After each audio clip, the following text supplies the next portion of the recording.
Oh, well, hello, Jeff Sharples. It seems like it's cold in your house. It must be down to about -4. Yeah, I'm all dressed up here. I'm getting ready for my big trip to the Great White North. I'm Where you going to going? see my mom. Going to go see my mom here soon. So I thought I would start dressing appropriately for the change in climate.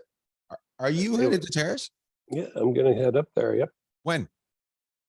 I'm going to head up in the first week of December. That'll be fun. Next week. Yep. Maybe We'll we be up there. could pick up some pictures of yourself when you were about 10 or 11 years old playing hockey so I can finish the thing I'm working on. Well, you know what? This has been a little bit of a tough slog for us getting those pictures, but I'll get them from mom. I'll talk to mom today or tomorrow and see if we can arrange something. Well, So, get yourself warm there and have a good time. I'm really warm this morning. I feel great. I was up early. Yeah, well, you know what? It's a little chilly in Vegas in the morning, not compared to everywhere else, but hey, we're soft here. We're proud of it. So I'm a complete puss. I was up early this morning talking to Sportsnet in Calgary, and I'm doing a show there on Friday, and I got to talk to them, and I got to talk about the podcast, and they actually listened to it and gave us some nice words. So that was cool. Hey, they're like, it's a really fun podcast. I'm like, oh, thanks. Yeah. So you're going up on Friday to Calgary, and then who did you talk to this morning? At Sportsnet. Whatchamacallit. That's my awesome. They're gonna love it. Yeah. Real nice that's guys. Okay. Real nice guys. We had a lot of fun, and they let me wander all around the place and talk about my taint because I'm going up there for men's health. So I was telling about how I have to when you go to the doctor. You go to the doctor, so I'm going to get my PSA done, and then they go, we wanted, do you want a finger or do you want an ultrasound? And I was like, I'll get an ultrasound. That sounds way better than the finger. Until the ultrasound happens, when somebody's putting a vacuum on your taint with lube all over. Yeah, you know what? The finger would be a little bit quicker. Yeah, I know. Right. Well, this is not what I was planning. I thought it'd be more relaxing. It's not relaxing at all. Yeah. Well, you're lost for words. I am lost for words because all I can think about is where I want to go, and then I'm like HR. So I'm not going to say anything. Maybe some other day. Maybe some other day I'll say it. But that's good. So you get all checked out, and I'm getting all checked out. So yeah, go ahead. So you're just going up to see the great people of Alberta. I'm doing Calgary. a fundraiser for town. Men's Health in Calgary, and I'm flying up for 24 hours, so it'll be fun. And it's already sold out apparently, so that's cool. Hey, we're going to talk a little bit. We should have a picture and talked about this when we are out a couple weeks ago. I think we talked about the Comedy Store in LA. That was a lot of fun too. That room was great. It wasn't packed, but it was a lot of fun. So now you're going to go up to Calgary. People getting all fired up, ready for the holidays. Should be a good time. Should be fun. And the Flames are starting to play a little better, so people are going to be. They play excited. They play that day in Washington D.C. They've got a noon game on Friday in Washington, so they'll either be happy for the Flames or sad for the Flames. They're playing at noon on Friday. Oh, that's right. Yeah, that's right. Big holiday weekend coming up. So good. I don't know why they just don't say, hey, it's the holiday starts basically on Monday and goes until next Monday. Because if you try to get anything done right now, it is not easy to get things done right now. No, and I think especially this year, I've noticed like even just talking to people, like people are ready to kind of have a really fun holiday season. And they're like this week down here in the States, people are like, they're done. They're like, we want to start the holiday season. We want to get out with our friends and family and have a good time. So lots of hockey games coming up to have a good time with. And I always loved playing the afternoon games. And I got a funny story. My old pal, Micah Avazoff, the pride of, oh my God, it's not Powell River. Maybe it is Powell River. He might be from Powell River, British Columbia. Just say Vancouver Island, just cover it up. He's on the Sunshine Coast. I think isn't Powell River Sunshine Coast? Yeah. Anyways, so sorry, I got a map behind me. I guess I could look, but why would I do that? School District 80. I'm from the province. Hardcore here right now. You know what? No one ever knew where Terrace was, except when you said, Yeah. I'm from Canada, I'm from Terrace. And they go, well, we have friends. We have a friend up in Canada. You might know them. I go, yeah, where are they from? Toronto. That was always, Toronto. yeah, we'd always get that. But anyways, John funny Candy. story. That's right. Funny story though. Mike Abazoff, old teammate, played in Edmonton, was in Detroit, played with him in Utah, in the minors. Awesome guy. And he was in Edmonton. And I think it was Bob McCammon at the time said to him, he goes, listen, he goes, they were playing an afternoon game. So they said, you're no good in the morning and you're no good at night. So they called him Matinee Mike. No way. Matinee Mike. He says, you're no good in the morning and you're no good at That's night. funny. So maybe we got to play some more afternoon games. Matinee Mike. So that's always one of my favorite stories. We always give it to Avi about that. I haven't seen him in a while, but also a great nickname would have been night no good at nighttime. No good at night. No good at night. well, you know what? I chirped Flats last night too, talking about night. They ended up winning a thriller last night in overtime. And big save Dave Riddich won last night, and I think he's 3-1 now. And it was a bit of a gong show to finish in Winnipeg last night. They gave up a bunch of goals at the end of the game, but ended up winning. And big save Dave. I like that one too. Dave. So Flats is helping them rekindle it. And Winnipeg, just kind of transitioning to another really good friends of ours, is doing very well. And I think they're in the definitely top 10. Last time I looked, they might be 5 or 6 in the league overall. And who saw that for Winnipeg? Well, let's get into the league after we do our interview, because our guest is here. He is the general manager of the River Kings out of Terrace, British Columbia. We're excited to have him. And this interview is brought to you by Super Deeker. If you want to play men's league in Canada, you can just not use Super Deeker. But if you want to play in the leagues up in Canada, get yourself a Super Deeker, learn how to stick handle with the best of them, make some passes off there. Superdeeker.com, use slices, get yourself a little bit of a discount. Go from Ian to Jeff, all within 4 weeks. Let's go to our interview. Today's guest is the general manager of the Terrace River Kings of the CIHL, and his name is Germaine Francouer. He lives in Terrace, British Columbia, and he's got a sweet, sweet beard. Welcome to the show, bud. Love it. Thank you. Thank you very much. Thanks for having me. I can see the camera doesn't show all the grays, so I'm happy about that. Always be on camera if you want to get rid of your grays. Yeah. How did you, so you're not from Terrace originally, right? No, that's correct. I moved. Tell us where you grew up and how hockey started with you. Well, I grew up all over. My dad was in the military, so every couple of years we bounced around. I lived in Germany for almost 3 years. I've been playing hockey since I was probably able to walk, just like your typical good old Canadian boy. Yeah, I played hockey all the way up to about 16 years old. That's when we moved to Victoria. Mm-hmm. I just got tired of the politics and starting over every year. So every time we moved, I had to start over, and you had to kind of work your way out of house league into the rep teams. And then finally we moved to Victoria.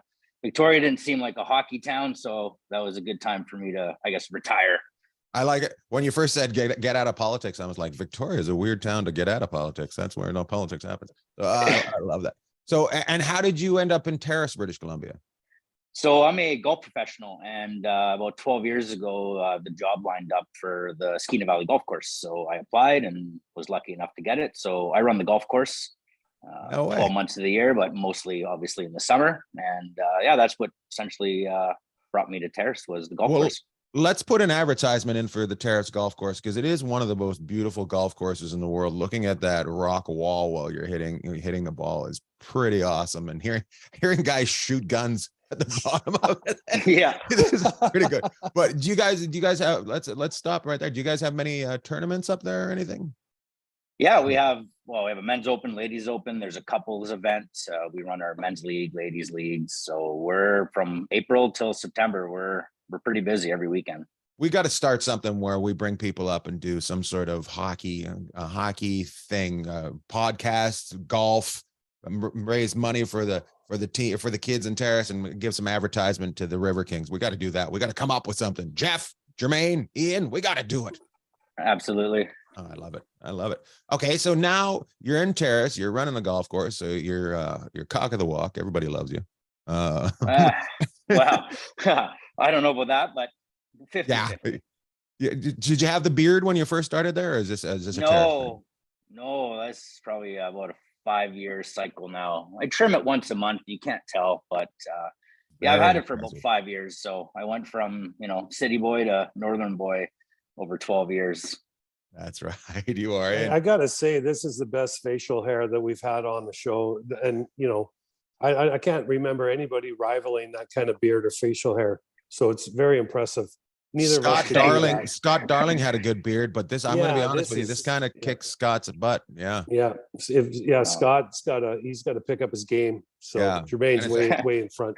and it has way less swearing coming out of it too. well, I'm trying to be on my best behavior. So Oh, you're doing great, bud. You're doing great. I love it. I'm going to ask you one more question. I'm guessing you end up playing men's league when you move to Terrace. yeah, And how do you end up running this team and it's senior men's hockey is what it is, right? that's correct. Yeah. So it's kind of like a working men's league, but yeah, I know I played rec hockey, and then so I'm 43 now. So now I've jumped into old timers. That's more my Right. pace and probably skill level. But a lot of the guys that play on the River Kings are members of the golf course. One of them, one of our better players, Austin Turner, works for me. He's worked for me for over 10 years. And just, I don't know. I think it was a crazy thing. I took over in June this past summer, end of Mhm. June. And yeah, I didn't know. Trust me, I did not know what it entailed. And it was definitely, or is, way more than I thought.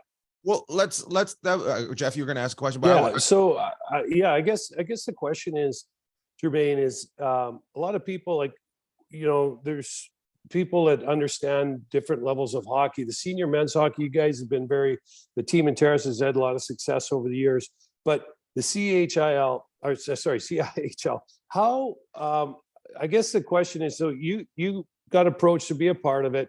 You started learning a little bit about it.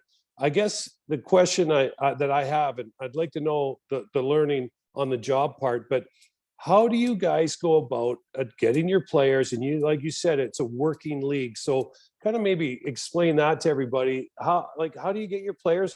Like, what kind of scouting system do you call the other teams? Where do you guys find your players? How do you get them? So most of our players are all local Terrace boys. A lot of them are ex-junior B players. They're, mid to late 20s. Most of them play the men's league rec hockey here in Terrace. And we don't have, I think last year they had 3 players from Smithers because Smithers didn't have a team. And so our goalie and then a couple of forwards were from Smithers. But our current roster are all local boys. The team, I think the core of the team's been relatively the same for the last, say, 5 to 7 years. The Steve Cullises and Ben Reinbold and you got Ryan Roseboom, Austin Turner. So I mean, I can go down the list. Most of you, or at least you two, would know most of these guys. But yeah, I think there's mostly essentially every hometown. So you got Kitimat, Rupert, Smithers, Hazelton. That was my next question. So there's how many teams? Yeah, so there's 8 teams. So let's start with obviously ourselves, Kitimat, Rupert, Smithers, Hazelton. There's Vanderhoof, Quesnel, and Williams Lake. And so we each have 8 home games, 8 road. Yeah, Williams Lake's got a team. They're pretty good. Most of the teams are pretty competitive.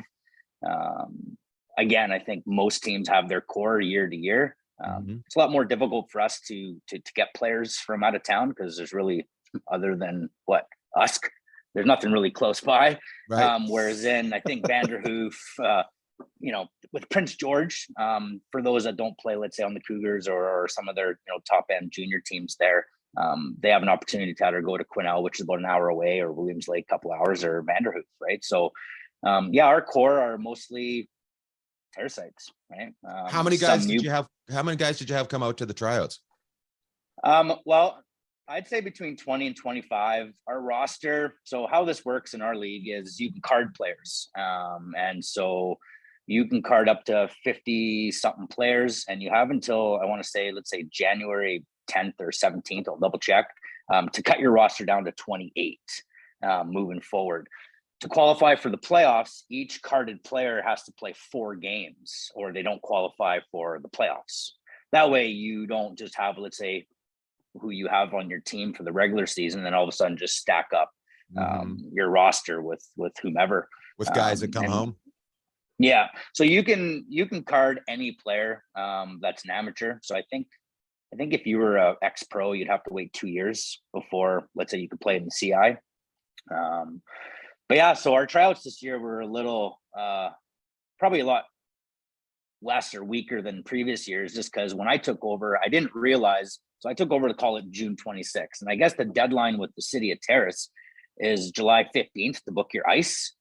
And so by the time I got our league schedule and kind of, was learning, there wasn't much for ice. So the boys had like 10, 15 tryouts and practice, and they weren't too pleased with that. Right. So we're back to our regular Thursday night, 8:15, because I had sweet talked a few folks at the arena. But yeah, so our team's strong again, but it's a revolving door of who can make it based on their schedule, and with camp jobs and working at Rio Tinto, shift work. So it's hard. So how many times a week, Germaine, do you guys practice? And you might have said it earlier, but I'm interested to know how many times a week you guys practice, and if you ever do any kind of dry land off the ice, and then how many games, regular season games, you might have touched on it earlier, but maybe just run through that. Right. So currently we practice once a week. So it's every Thursday. They used to do Tuesdays and Thursdays, but what was happening is on the Tuesday ice time, we'd have anywhere from 5 to 10 guys. So it's kind of hard to work on anything. So it was mostly, I wouldn't say a bag skate, but they were just doing little drills, and it just wasn't, I guess most of the guys weren't having fun. So we cut that down to once a week. So at least now we're getting anywhere from, it's like 12 to 20, depending on their schedule. We have 16 games, 8 home, 8 away. We're currently, we've played 6 games. We're 4-2. We just had a road trip to Quesnel, Williams Lake this last weekend. We had 12 guys. So we had 12 guys that could make it, and you play back to back. It's a long road trip. It's probably 8 hours to Williams Lake. We stayed in Quesnel, play them, and then drive home. So, and it's the same for every team. So this weekend we host Quesnel and Williams Lake. So we're looking to get those 2 losses back, because we're going to have a full roster. And that's essentially, I think it's the same, or more or less the same with every team, is that it's hard to travel, especially on the 2 or 3 day road trips. Is if guys have to work, they got to take time off. And a lot of these guys aren't thinking ahead too. So you got to remind them, say, hey, don't forget, middle of December, we're going to Vanderhoof. We play Vanderhoof Smithers. So don't forget, book your time off, blah, blah. And so, yeah, most of the teams travel light. So it's tough. Right. So okay, just to back up, I know we touched on it earlier, but just so people know where these players are coming from, a lot of these players were major junior, which would be tier 1, junior A, tier 2, and some junior B, some college coming from that. And a lot of these guys have returned home. Do you find that with most of the cities, that most of those guys, as far as you know, are local kids? Like, I'm wondering with a team like Kitimat, that's just south of Terrace, there's, like, you're talking about camp jobs and people coming in and out. Are there any teams that seem to have an influx of players from outside of the basic local area, like from other parts of Canada or other parts of the province? Yeah, absolutely. I would say Hazelton's roster is probably a mix of all sorts of players from all over. I mean, Hazelton is a very, very, very small community. So for them to get 18, competitive players out of that community is difficult. So I do know that Hazelton does have a lot of players that they bring from all over, whether it's friends from that, on the team and what have you. I'm pretty sure, now again, don't quote me, but Quesnel and Williams Lake would probably have some of their players be local, and obviously a few that come from Prince George or from wherever. I know Quesnel is hosting the Koi Cups, which is essentially after the playoffs, your league champions from all the men's leagues, they go, and it's called the Koi Cup. So it's almost like a Memorial Cup type format with 4 teams. And so this year Quesnel's hosting. So I know that they've beefed up their team this year just because they're hosting. So they're guaranteed a spot. And then, so for us to essentially make the Koi Cup this year, you just have to win the playoffs. If we were, if Quesnel makes it to the finals, because they're in the East and we're in the West, if we lose, then there's no guarantee that we qualify for the Koi. And I'm not 100% sure how they choose, but if we win, we're in.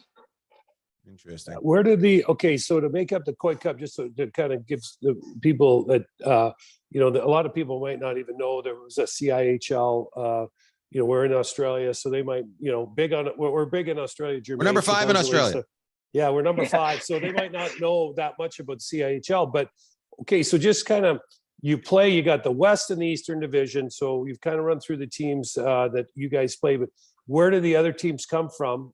Because Quesnel's going to make up one of them. And then you're going to have the champion of your division or your league. Where do the other 2 teams come from? And so the other team I know would be from that Fort St. John area. And then don't quote me again. I don't know what the name of the league is, but it'd be in that the Penticton area. So I know that Penticton has a team. Okanagan kind of thing. Yeah. So essentially those are the 4 that would be playing this year. We could actually show over my shoulder here where everybody is. So we got Terrace up in the Northwest.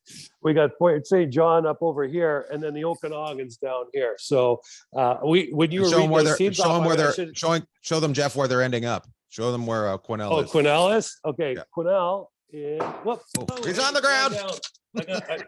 I'm trying to do too much here. Quesnel, let's see here. Williams Lake, there's Quesnel right there. Can you see it? That's where they're all meeting on the map. So anyways, this usually happens, Germaine, about once or twice a show. I usually drop my phone, so you can tell we're high tech. But while he's doing that, I want to ask you, when you guys travel, do you travel by bus? Do the players cover their travel? Is there a stipend of some sort that they? The team. Yeah, no, the team takes care of all of it. So we just purchased a Ford 20-seater, I guess we call it a bus. And then we have a little mini trailer. And depending on how many guys make the road trip with the coaches and your trainer and, whether I go on the road trip or not, we then would have a truck pull the trailer, and then the players would be on this mini bus. We have great sponsors. Shout out to Northwest Fuels, who gives us a gas card. Doug Ames, really? I mean, it's fantastic. Yeah, so we don't have to pay for our gas on the road. We got lots of great sponsors that are that we're fortunate to have. They obviously help pay for the hotels, the food, and everything we need for the team. Obviously we have 8 home games, so with our ticket sales and we do puck toss, and there's all sorts of things that happen during the game that we do to raise money that will essentially pay for all the little things we need. What are the sizes of the crowds you're getting, and what are your tickets worth? How much are the cost? So we charge $10 for a home game, and that's for an adult. Kids under 13 are free. I think our capacity, the arena, is just shy of 1,000, and on a Saturday night or Saturday night game, we'll get anywhere from 650 to 850 fans. And then the Sunday games, we generally have 1 or 2. They're a 1:00 start, and that's just so that the teams can play and then travel. So that's pretty typical in our league. Unfortunately, Sunday afternoon is a little more difficult. That's family time, and so we'll generate anywhere from 250 to maybe 350 fans.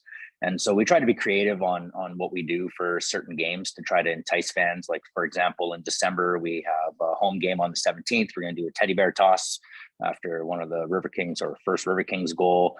We just got new jerseys. So we got some new jerseys this year. So we're going to rock these on Saturday night versus Quesnel. So we have some extras to sell to the fans. We're going to sell some of our old jerseys. So just through Facebook and kind of word of mouth and the local radio, we try to promote. What are the who you say Canadian Tire? Yeah, we got Canadian Tire. We have Elite Restoration. We have Custom Tractors from Stewart, and then in the back we have ABC Recycling, which is Paul Ebling. And essentially they're more or less paid for the jerseys. That's awesome. Right on. Hey, I have a question. As far as the style of hockey, so as junior has started to a lot more free flowing. The NHL not near as physical as it once was. what style of hockey, like if people were wondering or wanted to come out to a game, see a CIHL game, or come out and watch the River Kings? Of course, the local people are all big hockey fans. They know hockey very well up there. But what style of hockey would you guys say? If you notice, is it pretty rough and tumble, pretty physical, or is it kind of graduating more of the way of the NHL, more free flowing, and maybe not as physical as it once was? It's probably not as free flowing as the NHL, that's for sure. Again, depending on what you can get for your roster will dictate, I guess, the style of play. Most of the teams have, some very skilled players, and then a lot of these teams have big tough guys, and so that like to hit and fight. A lot of the rules and kind of suspensions we have in place for the CI is I think they're designed because, again, like I said, it's a working man's league. So you play on a Saturday night and you get in a fight or you get hit from behind and you put out your shoulder and now you can't go to work the next day, right? So it's not like in junior or I guess the NHL or any of the pro leagues where, that's what you're paid to do. So a lot of the like there are fighting, and if you fight in the last 10 minutes of the game, you're suspended for the next game. If you fight at any point in the game, you're essentially out. So they're really trying to curb the injuries, especially with a lot of the hitting, and there's always going to be injuries, and you probably always don't feel want much bad. fighting when you're bringing 12 guys to Quesnel as well. No, and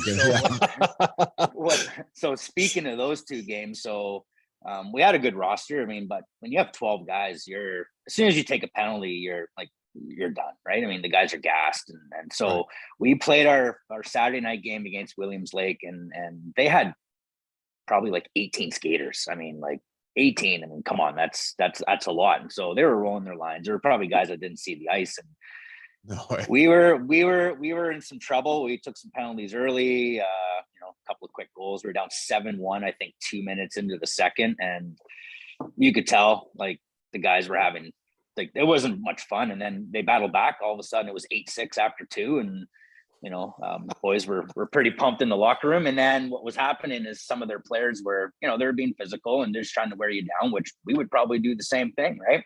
Mm-hmm. And, one of their players was trying to entice, one of our guys to go. And we just couldn't afford to lose a guy for the game, let alone the next game.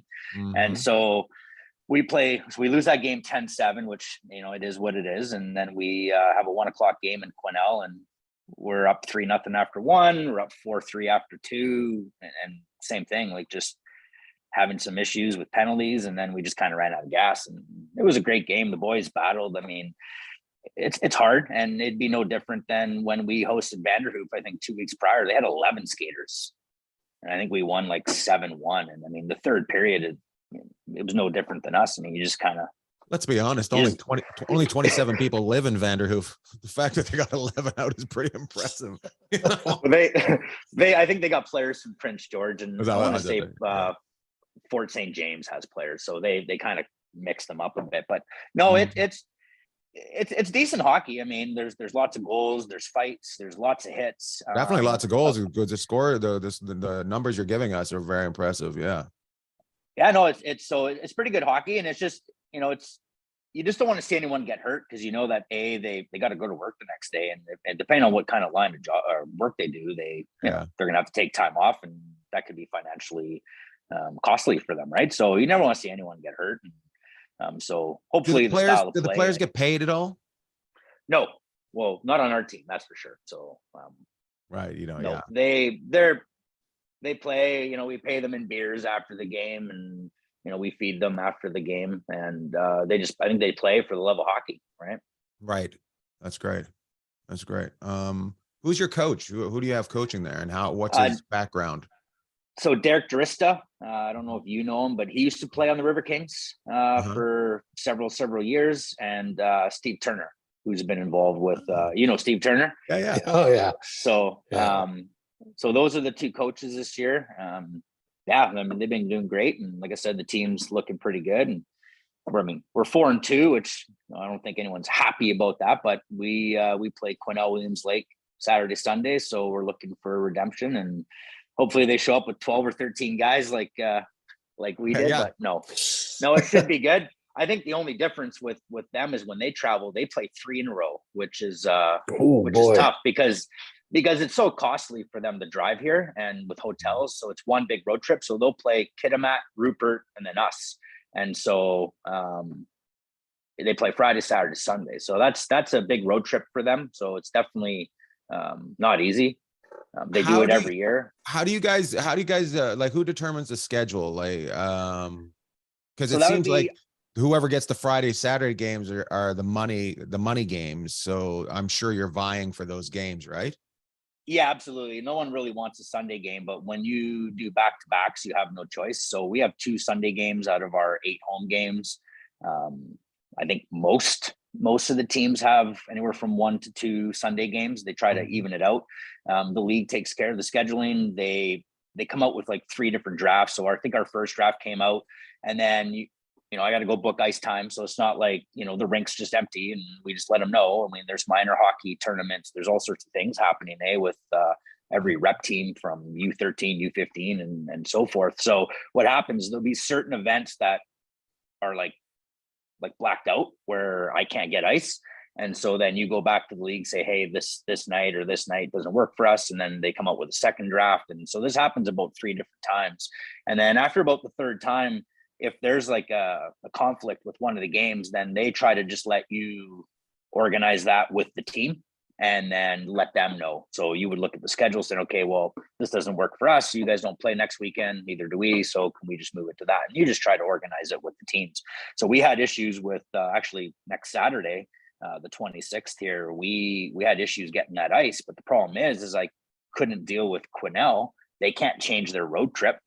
So I had to beg, and we finally got the ice from I think it was Midget House had the ice. So we came to a little bit of an agreement, gave them a bunch of tickets to the game to hand out to the kids, and I guess now everyone's happy. Because you want you want those players watching, because that's where you're getting from as well, right? So I had a question I thought was very important. Well, how about if I think is what people that listen normally, I like the fact that all these teams are community organized, community involvement. It's really impressive. Like Steve Turner, we went to school with Steve, grew up with Steve. He's a lifelong Terrace kid. And I think you would see this not only in the kids that are back in Terrace that grew up there, went on to play, came back. Some of them maybe stayed in Terrace and are playing with you. But I think you see that throughout the communities. And it's really impressive to see that kind of keeping that competitive hockey going.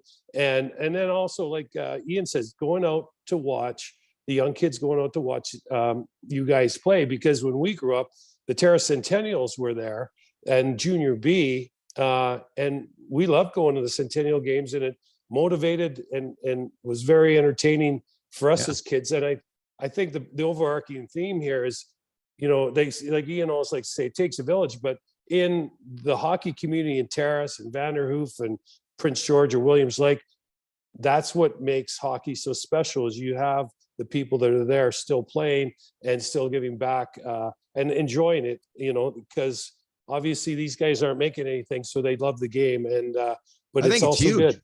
I think it's so important. I think it builds the game, it builds community, and it's you guys should be very proud of yourselves for what you're doing, because none of you are making money doing it. You're doing it for the love of the game. It's very impressive. Yeah. Right. No, I mean, all our fans, they essentially know all the players, whether it's, I mean, they taught them in school or their kids played minor hockey together. So essentially, you look at the building, and I mean, you can't even take 2 steps before it say, hey, Bob, hey, Jack, hey, I mean, everyone knows everyone. And so, the home games are always the best part too, especially a Saturday night game.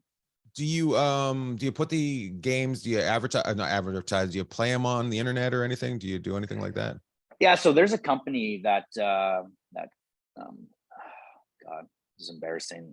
He does kind of live streams of the games. And I think the last 2 home games, he didn't have the video feed, but he was doing kind of play-by-play, which is kind of cool. We had Lynn Nordstrom came on the road trip. So her son, Nick Nordstrom, plays on the team. And so she was doing a live stream of the road games. So there's always someone that tries to, whether it's on their phone or something, that they try to stream the games, and we just put them on Facebook. You put them on Facebook. Facebook Live, yeah. What's your guys' Facebook? What is it? So people. So it's just the Terrace River Kings, and then there's a fan page as well. So there's two of them. So there's ours, the Terrace River Kings Facebook page, and then there's a Terrace River Kings fan page. So anything we're promoting. You just have the Facebook, or do you have a website at all? Or? No, there's a website. If you just type in Terrace River Kings, should be the first one that pops up. Go to that, people. Check it out. I love that. That's awesome. Your big tournament at the end, you guys have to win. You have to win your division, right? Is what you do. So essentially, in the East, they only have the 3 teams. In the West, they have 5. And the main reason is that they took Smithers out of the East, because what happens in the playoffs is round 1, for example, you play Friday, Saturday, Sunday. Right. Well, you can't have Smithers have to travel to, let's say, Williams Lake or Quesnel on a Friday night. They travel back, and then have Quesnel have to so with the game times and what have you, they kind of took Smithers and they put them in the West. So this year what they're doing is they're doing a play-in. So 4th and 5th place play a one game play-in, and then the playoffs start, I want to say, the weekend of February 12th or 14th, and then it's Friday, Saturday, Sunday. The top seed generally plays the first game on the road and then hosts the final 2. It's a best of 3 series. Obviously 1 versus 4, 2 versus 3, round 1, round 2, and then round 3 is East versus West. And then the winner of that generally moves on to the Koi Cup. And so they're 2 weekends in a row for rounds 1 and 2, because everyone's relatively close. You skip a week.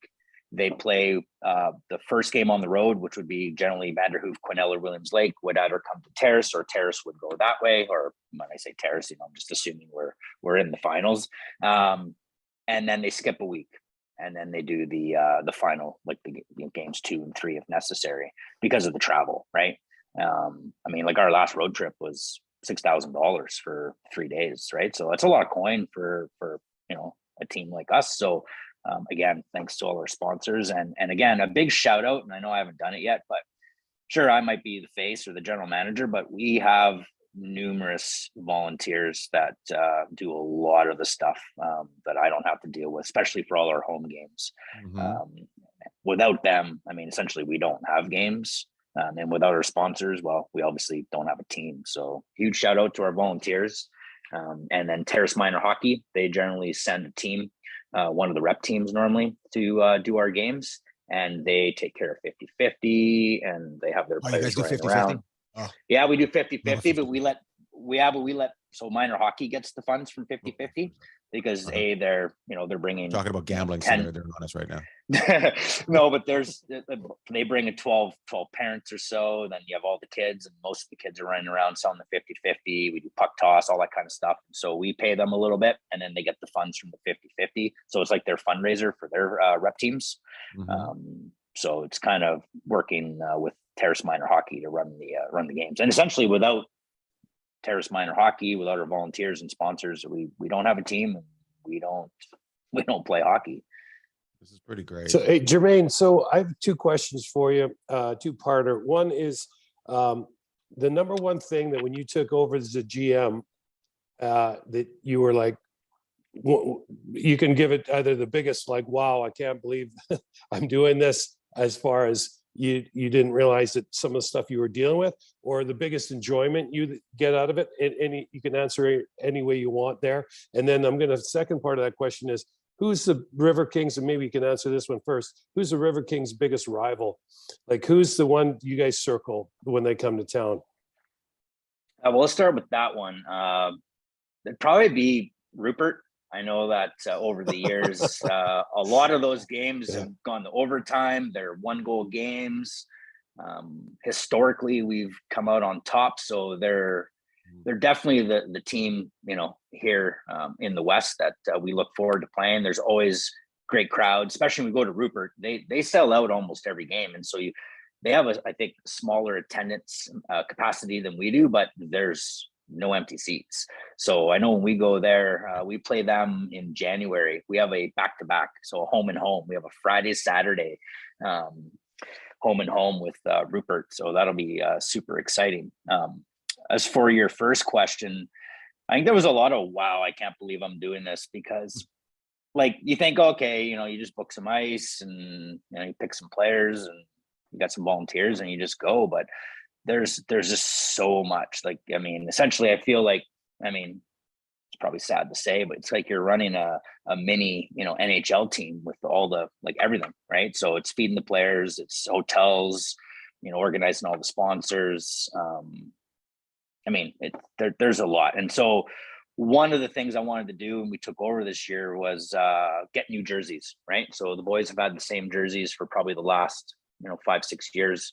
And so they get sponsors for that, and then kind of coordinate with everyone, the logo and kind of positioning of the sponsors. And so we finally just got them in the mail last Thursday. We ordered them probably. Yeah, no, they're fantastic. I know most of the players love them. We're just getting the name bars put on them this week, and so Saturday nights are our first night wearing them. And so I'm pretty happy about that. Hopefully they last. They got the well, you just never know, right? I mean, you're ordering from the internet, and so I was dealing with a guy out east. He was awesome. I mean, they sell jerseys to junior teams all across the country, and so like, he assured me that they're good quality. They're super light too. So I know our old jerseys were a little thicker, and so that was the main complaint was the jerseys are heavy. And so we went with definitely a lighter jersey. They need all the help they can get, eh?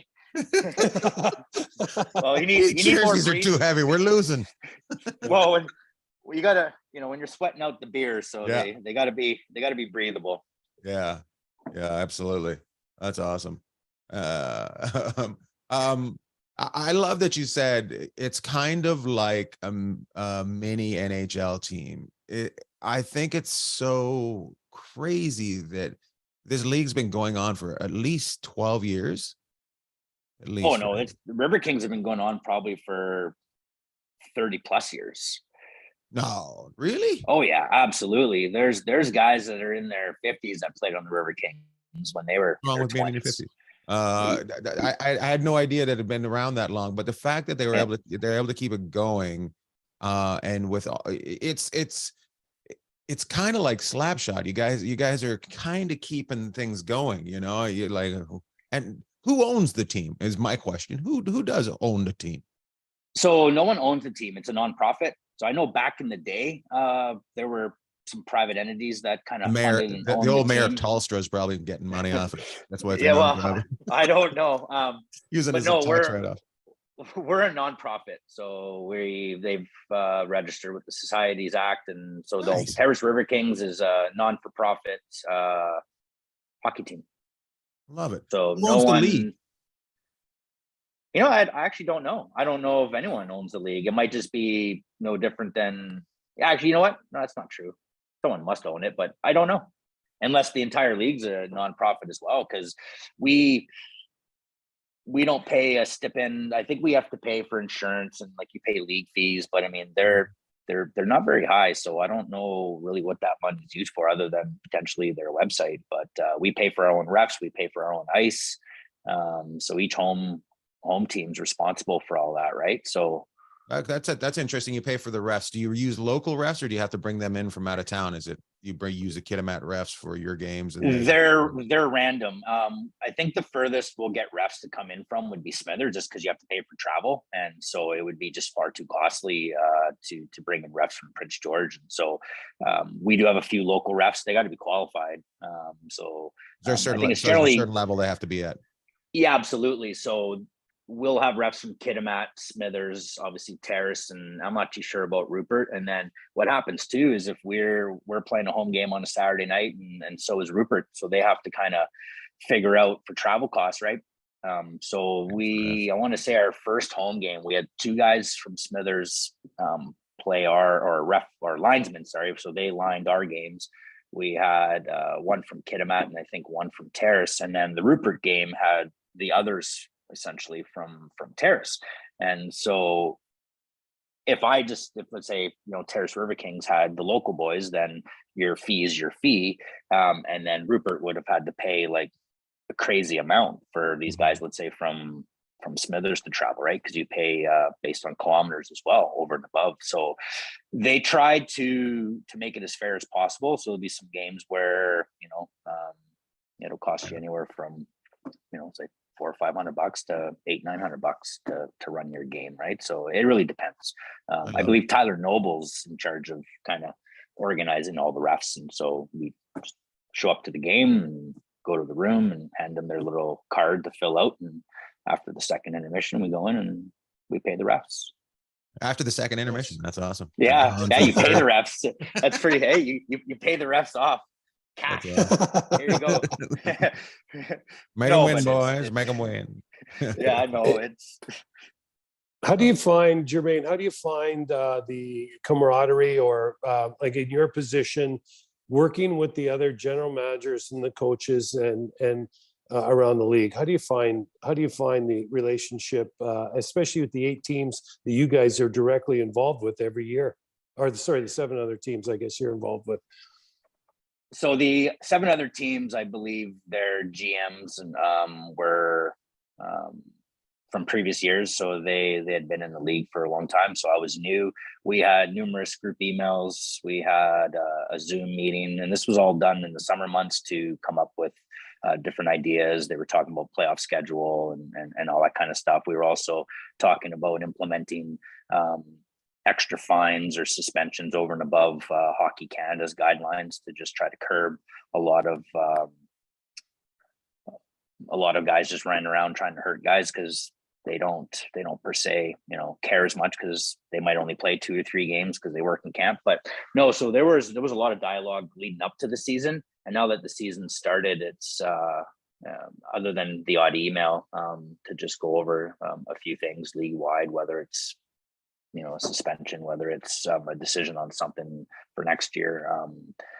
When we travel or when we host, it's customary to obviously have a few things in the locker room ready for the visiting team, and so then there's Snakes. the odd there's the odd 10, 15, 20-minute conversation, how was the travel, and, good luck and all that kind of stuff. So it's actually pretty I guess the camaraderie is like there's no ill will.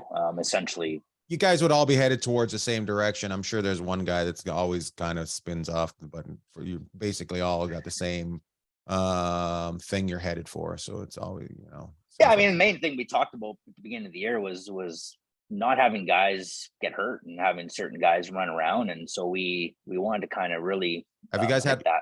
And before, has there been a lot of injuries before? Well, and I mean, there's always going to be injuries in hockey. Like we've already Absolutely. have 2 guys that are out for the year. We had one guy kind of essentially hurt his rotator cuff, so whether his shoulder popped out or not, and so he's out for the year. And then a couple weeks ago in the first period, one of our defensemen went to just hit a guy along the boards and fell awkwardly and popped his knee. Right, so those injuries you're never going to get away from.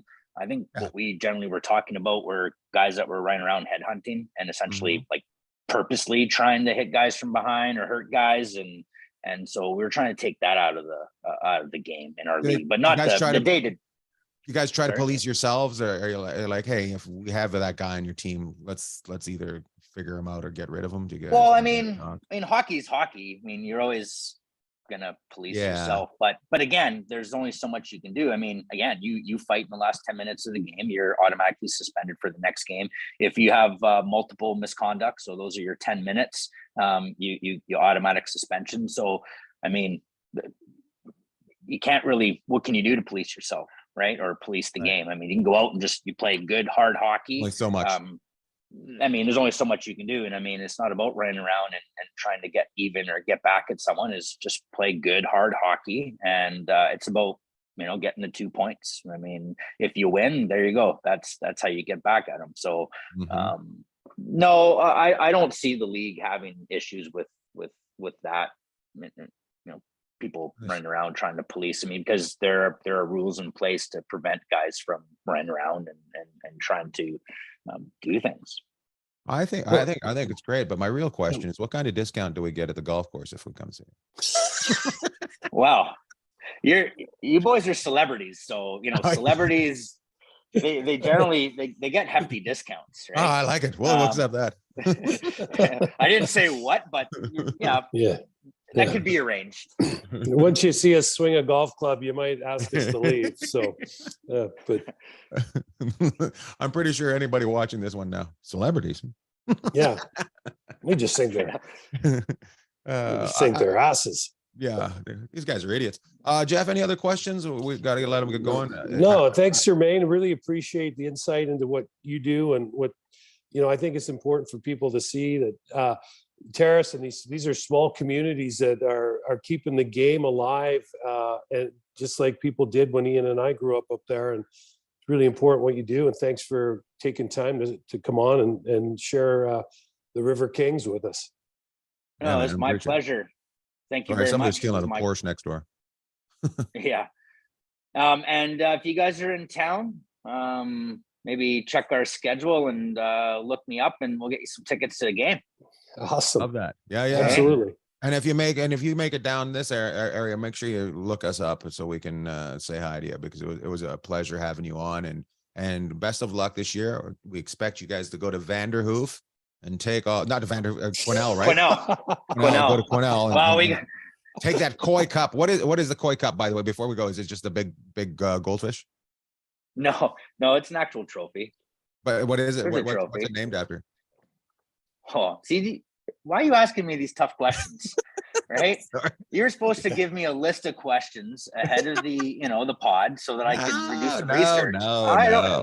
No, you just lie. All you gotta do is when you answer, there was a guy named Donnie Coy, and he owned Yuck Yucks, but he also owned a bunch of hockey teams, something like that. Actually, I don't know. I love it. Well, awesome, bud. We really appreciate you. Yep. Thanks, Awesome. Germaine. Thanks. Have a great day. See you, bud. Cheers. Bye. That was fantastic. We having him on was different. I love the fact that we got to talk to somebody from Terrace. We haven't done that yet, and bringing up that type of hockey. No, it was awesome because most of the time, right, we're talking about what's going on in the show or in the minors, or maybe even a little junior. But this is another part of the fabric of Canada, senior hockey, the Koi Cup, and the league the River Kings play in has been a part of Canada's hockey for as long as you and I have been around as well. So pretty cool, and it's kind of a grassroots effort, right? And that is.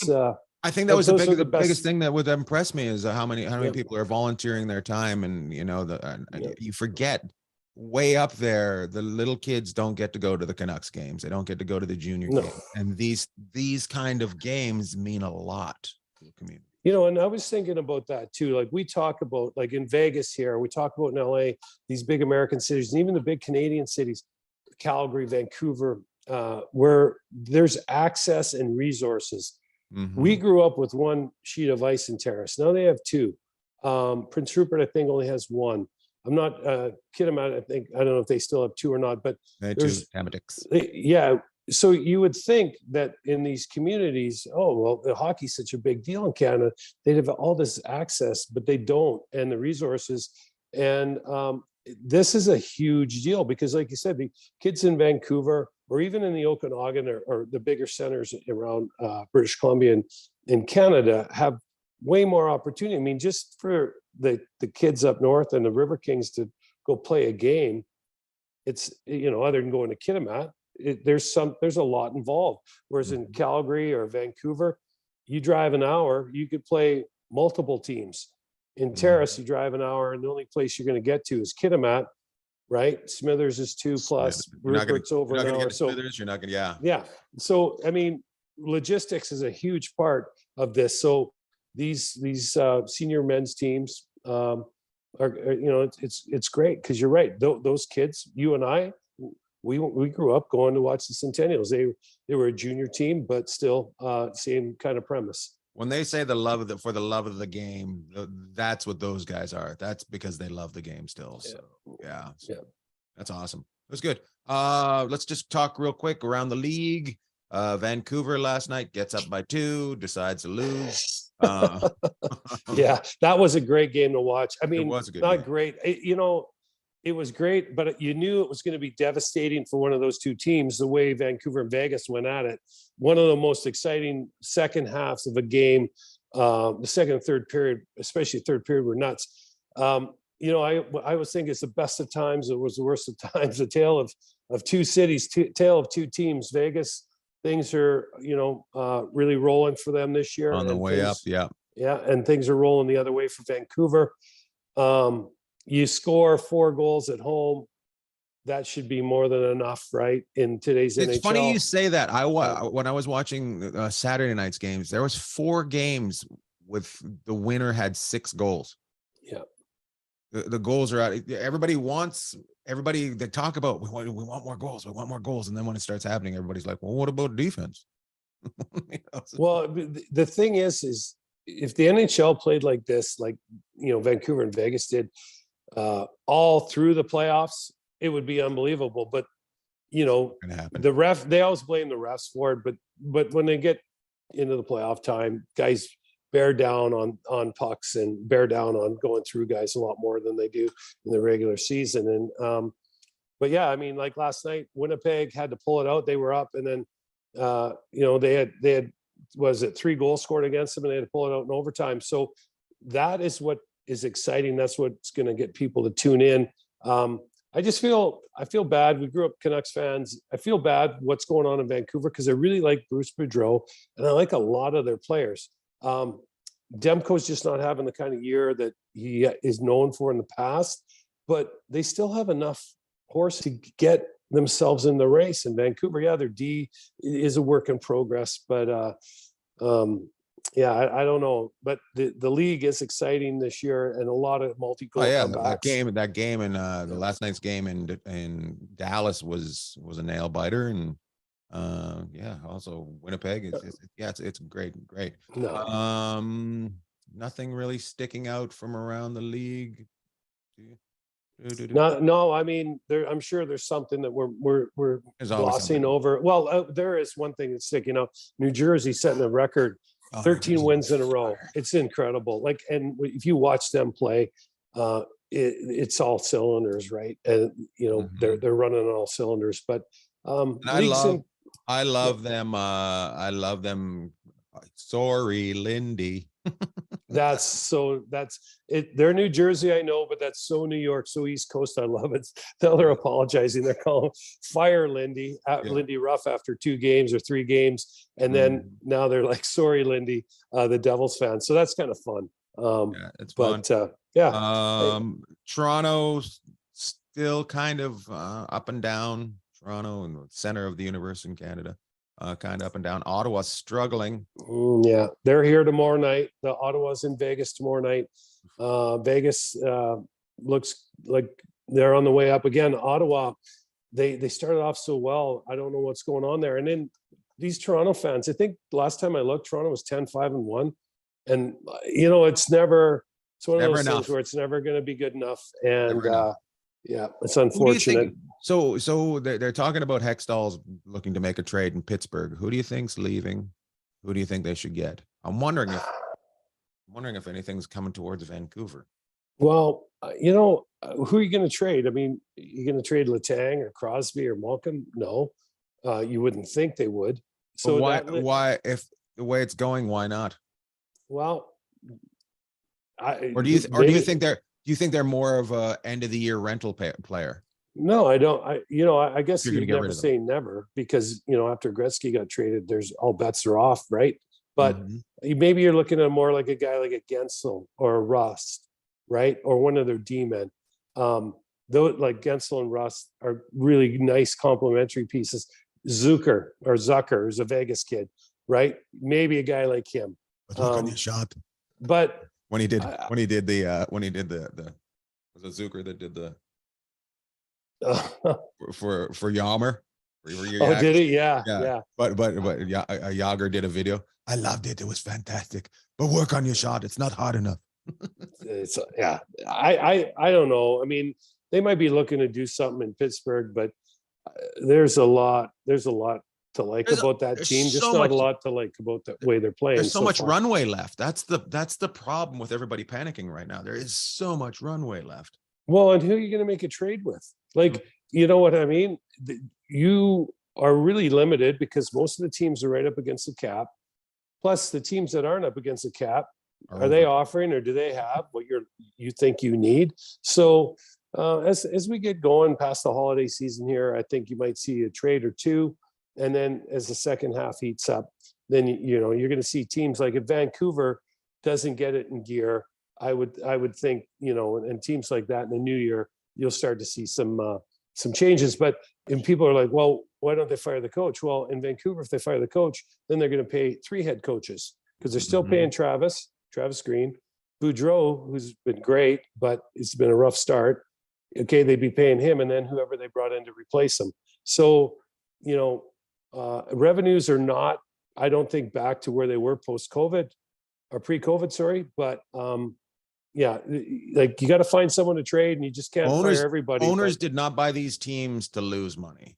No. So I think you could see some coaches go though. Like, I mean, in Ottawa, that coach, DJ Smith's got to be feeling a little heat. And because there's a lot to like about that team, but they're just not getting the results. So we'll see. Yeah. Yeah. All right, let's get going. Let's let everybody know in the pool, in the enjoying orange slices pool, I am now in 12th spot or something like that. I don't know who's what spot am I in now. Let me look it up. Just do your shout out, and I'm going to look up orange. Well, I know what spot I'm in, so I can't. I've come from the ashes. I'm rising, and I never put McDavid on my team, which was kind of stupid, right? But I thought stupid. Burt Reynolds is in first place.